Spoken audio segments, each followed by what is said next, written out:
ಮೂತ್ಗೆಯಲ್ಲಿ ತಾಳಿ ಇದೆಯಲ್ಲ, ಅದ್ನ್ಯಾರು ಕಟ್ಟಿದ್ದು?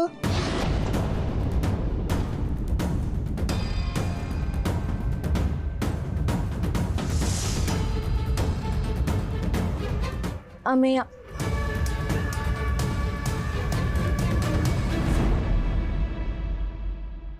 ಓಹೋ, ಸರಿ ಸರಿ. ನಿಮ್ಮಗಳು ಯಾರ ಮದುವೆನೂ ಲಗ್ನ ಪತ್ರಿಕೆಯಲ್ಲಿ ಇರೋ ಥರ ನಡೆದಿಲ್ಲ. ಇವಳನ್ನ ಅವನು ಕಟ್ಕೊಳ್ಳಂತೆ, ಅವಳನ್ನ ಇವನು ಕಟ್ಕೊಂಡಂತೆ. ಆಹಾ, ಏನು ಚಂದನೋ.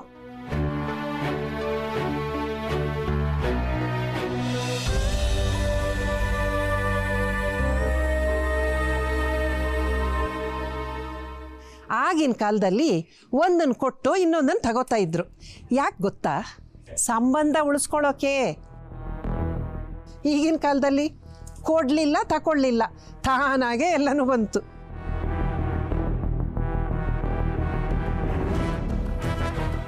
ನೆಟ್ಟಿಗೆ ಸಂಸಾರ ಮಾಡ್ಕೊಂಡು ಹೋಗ್ತಾ ಇದ್ದೀರೋ ಅಥವಾ ಅದರಲ್ಲೂ ಪಚಿತಿ ಮಾಡ್ಕೊಂಡಿದ್ದೀರೋ? ಮರ್ದವ್ರೆ, ಏನಿದೆಲ್ಲ? ನಮ್ಮನ್ನೆಲ್ಲ ಹಳ್ಳಿ ಕರೆಸಿ ಈ ರೀತಿ ಮಾತಾಡ್ತಿದ್ದಾರೆ. ಓಹೋ, ಏನಪ್ಪ ಸಿಟಿ ಹುಡುಗ, ನಾನು ಹೇಳಿದ ತಕ್ಷಣ ನಿಂಗೆ ಕೋಪ ಬಂದ್ಬಿಡ್ತಲ್ವಾ? ನೋಡ್ಕೊಂಡು ನಗೋರಿಗೆ ನಮ್ಮ ಬಾಳು ಆಹಾರ ಆಗ್ಬಾರ್ದು ಕಣೋ ಹುಡುಗ. ಕೆಲವರು ನಿಮ್ಮ ವಿಷಯ ಇಟ್ಕೊಂಡು ಹಿಂದಿಂದ ಮಾತಾಡ್ತಾರೆ, ಆದ್ರೆ ನಾನು ಹಾಗಲ್ಲಪ್ಪ. ಅರ್ಥ ಮಾಡ್ಸೋಕ್ಕಂತ ಮೂಕಕ್ಕೆ ಹೊಡೆದಾಗ ಹೇಳಿದೆ. ಸತ್ಯ ಯಾವತ್ತೂ ಕಹಿನೇ ಕಣೋ, ಸತ್ಯನ ಸಹಿಸ್ಕೊಳ್ಳೋದು ಕಷ್ಟನೇ. ಏನೋ ವಿಧಿಯಾಟ ನಡೆದೋಯ್ತು ಚಿಕ್ಕಮ್ಮ, ಆ ವಿಷಯ ಎಲ್ಲ ಇವಾಗ ಯಾಕೆ ಬಿಡಿ. ನಡೆದು ಹೋಯ್ತು ಅಂತ ಸುಮ್ಮನೆ ಬಿಡೋಕ್ಕಾಗೋಲ್ಲ ಕಣೆ. ಜೀವನ ಆದರೂ ನೆಟ್ಟಗೆ ಮಾಡಬೇಕು, ಸಂಸಾರನಾದರೂ ನೆಟ್ಟಗೆ ನಡ್ಸ್ಕೊಂಡು ಹೋಗ್ಬೇಕು. ಆದರೂ ಜೋಡಿಗಳನ್ನು ಸರಿಯಾಗೇ ಕೂಡ್ಸವ್ನೆ ದೇವರು. ಒಟ್ಟಿನಲ್ಲಿ ಎಲ್ಲರೂ ನೆಮ್ಮದಿಯಾಗಿ ಬದುಕ್ತಾ ಇದ್ದೀರಾ ತಾನೇ?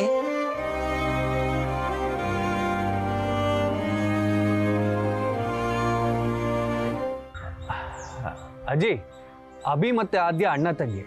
ನನಗೆ ಇಬ್ಬರು ತಂಗಿದ್ದೀರು. ಶ್ರಾವಣಿಗೆ ನಾನು ಮತ್ತೆ ಅಮ್ಮಯ್ಯ ಇಬ್ಬರು ರಕ್ಷಣೆಗಿದ್ದೀವಿ. ನಾವಿಲ್ಲಿ ಬಂದಿರೋದು ರಕ್ಷಾ ಬಂಧನನ ಆಚರಿಸೋಕ್ಕೆ ಅಂತ. ಅದು ನಿಮ್ಮ ಮಾರ್ಗದರ್ಶನದಲ್ಲೇ ನಡಿಬೇಕು ಅನ್ನೋದು ನನ್ನ ಆಸೆ ಅಜ್ಜಿ. ಗೊತ್ತಾಯ್ತು. ರಕ್ಷಾ ಬಂಧನ ಮಾಡೋ ಹುಟ್ಟ ಇದು? ಹೆಂಗ್ ಬಂದಿದ್ದೀರಾ ನೋಡಿ, ಗೀಲಿ ಬಿಲಿ ಬಟ್ಟೆ ಹಾಕೊಂಡು. ಅಜ್ಜಿ, ನಿಮ್ಮ ರೂಲ್ಸ್ ಏನು ಅಂತ ನನಗೆ ಗೊತ್ತು. ಅದಕ್ಕೆಲ್ಲ ವ್ಯವಸ್ಥೆನೂ ಆಗಿದೆ. ರಕ್ಷಾ ಬಂಧನ ಆಚರಿಸುವಾಗ ನಿಮಗೆ ಬೇಕಾಗಿರೋ ಥರನೇ ಎಲ್ಲರೂ ಬಟ್ಟೆ ಹಾಕೋತೀವಿ. ಹಾಗಾದ್ರೆ ಹೋಗಿ ಬೇಗನೆ ಬಟ್ಟೆ ಬದಲಾಯಿಸ್ಕೊಂಡು ಬನ್ನಿ. ಯಾಕಿನ್ನೂ ಹೀಗೆ ನಿಂತಿದ್ದೀರಾ? ಸರಿ ಚಿಕ್ಕಜ್ಜಿ, ಬನ್ನಿ ಎಲ್ಲರೂ ರೆಡಿ ಆಗ್ಬೇಡ. ಬಿಂದು, ನಡೀರಿ, ಬನ್ನಿ. ಅಮ್ಮಯ್ಯ, ಅಲ್ಲ ಕಣೋ ನನ್ನ ಮುದ್ದಿನ ಮೊಮ್ಮಗನೇ, ನಿನ್ನ ಅಪ್ಪ ಅಮ್ಮ ಹೋದಾಗ ನನ್ನ ತೊಡೆ ಮೇಲೆ ನಿನ್ನನ್ನು ಮಲಗಿಸಿ ಎಣ್ಣೆ ಹಾಕಿ ತೀಡಿ ಸ್ನಾನ ಮಾಡಿಸಿ ಕಣ್ಗಪ್ಪಿಟ್ಟಿದ್ದೀನಿ. ನೀನು ಅಂದರೆ ಅದೇನೋ ನನಗಿಷ್ಟ. ಆದ್ರೆ ನೀನು ನನಗೆ ಹೇಳ್ದಂಗೆ ಅವಳು ಕತ್ತಿಗೆ ತಾಳಿ ಕಟ್ಟಿದ್ಯಲ್ಲೋ, ಸರಿನಾ ಇದು? ಅಜ್ಜಿ, ಅದು ಏನು ಮದುವೆನೋ ಏನೋ, ನನಗೆ ಮದುವೆ ಆಯಿತು ಅಂತ ನನಗೇ ಗೊತ್ತಾಗಲಿಲ್ಲ.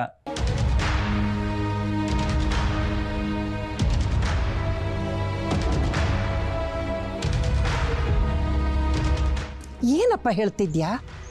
ನಿನ್ನ ಪ್ರಜ್ಞೆ ತಪ್ಪಿಸಿ ತಾಳಿ ಕಟ್ಸ್ಕೊಂಡು ಬಿಟ್ಲಾ?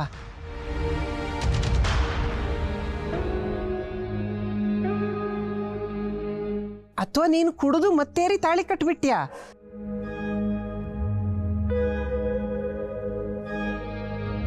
ಪ್ರಜ್ಞೆ ಇದ್ದು ಪ್ರಜ್ಞೆ ಕಳ್ಕೊಂಡು ತಾಳಿ ಕಟ್ಟಿದೆ ಅಜ್ಜಿ.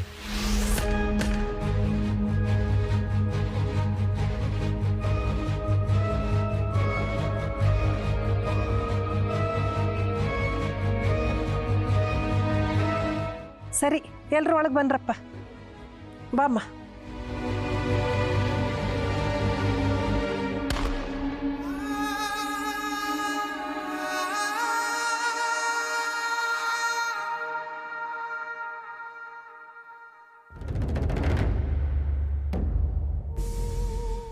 ಅಭಿ, ಕೋಪ ಮಾಡ್ಕೋಬೇಡ ಅಭಿ.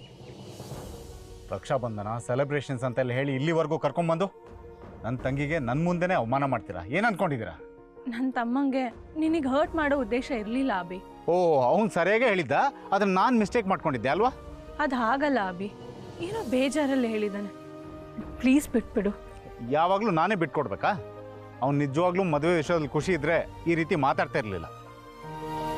ಖುಷಿಯಾಗಿಲ್ಲ ಅಂದರೆ ನನ್ನ ತಂಗಿನ ಮನೆ ಕಳ್ಸಕ್ಕೆ ಹೇಳೋ. ಒತ್ತಾಯದಲ್ಲಿ ಇರಿಸ್ಕೊಂಡು ಅವಳ ಮನಸ್ಸಿಗೆ ಬೇಜಾರು ಮಾಡಿದ್ರೆ ನಾನು ಸುಮ್ಮನೆ ಇರಲ್ಲ. ನನ್ನ ತಂಗಿ ಎದುರಿಗೆ ನಾನು ಮುಖ ಕೊಟ್ಟು ಮಾತಾಡದೇ ಇರ್ಬೋದು, ಆದರೂ ನಾನು ಅವಳ ಅಣ್ಣನೇ, ಅವಳು ನನ್ನ ತಂಗಿನೇ. ನಿನ್ನ ತಮ್ಮಂಗೆ ಬೇಕು ಅಂತ ನನ್ನ ತಂಗಿನ ಇನ್ಸಲ್ಟ್ ಮಾಡೋ ಉದ್ದೇಶ ಇದ್ದರೆ ಹೋಗಿ ಅವನಿಗೆ ಅರ್ಥ ಮಾಡಿಸು ನಾನು ಅವನ ಅಕ್ಕನ ಮದುವೆ ಆಗಿದ್ದೀನಿ ಅಂತ.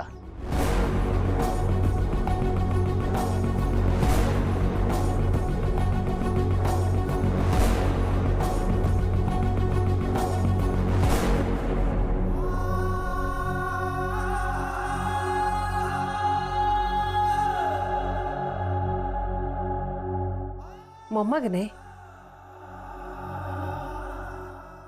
ಈ ಪ್ರಪಂಚದಲ್ಲಿ ಏನೇನೋ ಆಗುತ್ತೆ ಕಣೋ.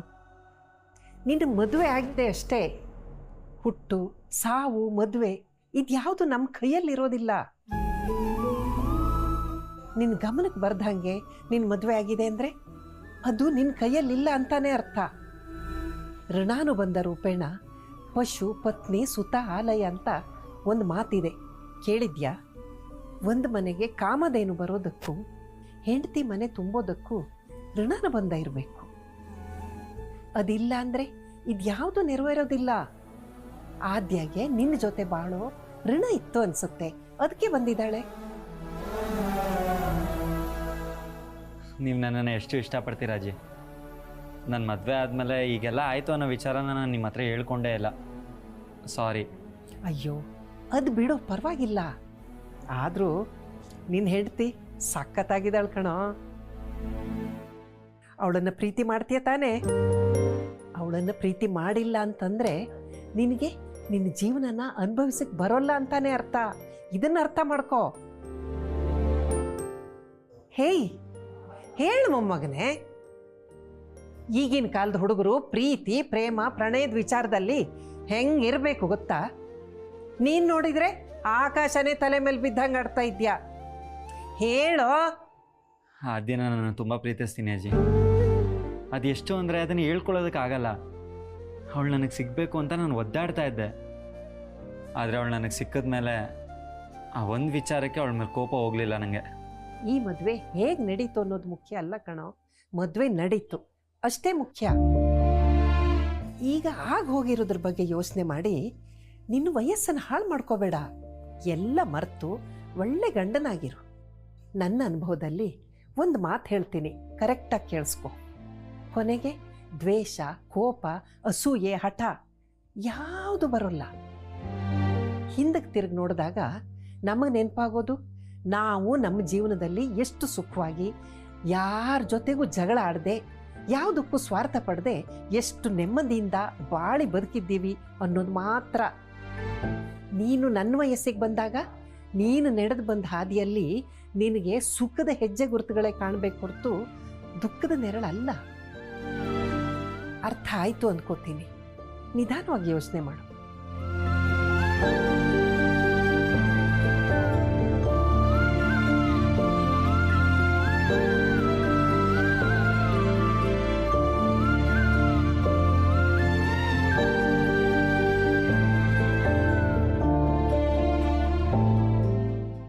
ಚಿಕ್ಕು, ಈ ಎಷ್ಟೋ ವಿಷಯಗಳು ಮನುಷ್ಯನಿಗೆ ಗೊತ್ತಿಲ್ಲದಿರೋದು ಪ್ರಾಣಿಗಳು ಗೊತ್ತಾಗುತ್ತೆ ಅಂತ ಹೇಳ್ತಾರೆ. ನಿನ್ನ ದಿವ್ಯ ದೃಷ್ಟಿಟ್ಟು ಹೇಳು, ಹಳ್ಳಿಲಿ ನಿಮ್ಮ ಮಮ್ಮಿ ಡ್ಯಾಡಿ ಖುಷಿಯಾಗಿರ್ತಾರೆ ಅಂತ ಅನಿಸುತ್ತಾ? ಯಾಕೋ ಚಿದ್ದು, ಬರ್ತಾ ಬರ್ತಾ ನೀನು ಸೋಂಬೇರಿ ಆಗ್ಬಿಟ್ಟೆ ಕಣು. ಸ್ವಲ್ಪ ಹುಮ್ಮಸ್ಸು ಇಲ್ವಲ್ಲೋ? ಏನಾಗ್ತಾಯಿದೆ? ಇವರಿಬ್ಬರು ಯಾವಾಗಲೂ ಕಿತ್ತಾಡ್ತಾರೆ ಅಂತ ಬೇಜಾರಲ್ಲಿದೆಯಾ? ಓ, ಏನು ಮಾಡಿ ಬಂದಿದ್ದು?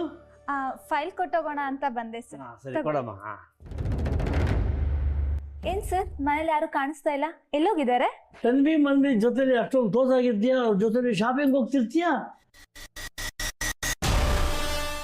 ಆದ್ರೆ ಅವ್ರ ಪ್ಲಾನ್ ಬಗ್ಗೆ ನಿನ್ಗೆ ಗೊತ್ತಿಲ್ವಾ? ನಂಗೆ ಗೊತ್ತಿಲ್ಲ ಸರ್.